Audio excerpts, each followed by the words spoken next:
আচ্ছা, আপনি কত বছর বাঁচবেন? 60 বছর? কি কম হয়ে গেল? আচ্ছা, বড় জোর 70, না হয় 75 বছর। আর যদি খুব লাকি হন তাহলে 80 অথবা তার একটু বেশি। টিক টিক করে কিন্তু সেকেন্ড সময় চলে যাচ্ছে, আর টুক করে হাতে জমে থাকা সব সেকেন্ড শেষ হয়ে যাবে একদিন। একজন মানুষের কাছে যখন কয়েকশো কোটি টাকা থাকে, তখন তাকে টাকার বিলাসিতা মানায়। যার কাছে কয়েকশো টাকা আছে, তাকে কিন্তু টাকার বিলাসিতা মানায় না।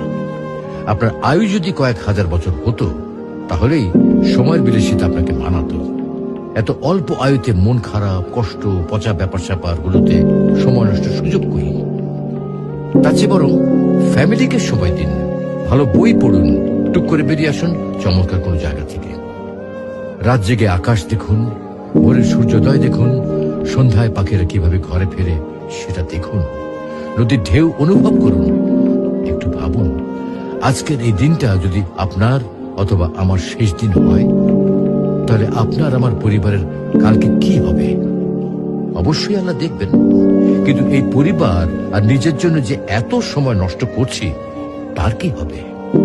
তো আসুন, আমরা নিজ ধর্ম পালনের মাধ্যমে সৃষ্টিকর্তাকে রাজি ও খুশি করি। হয়তোবা আজকের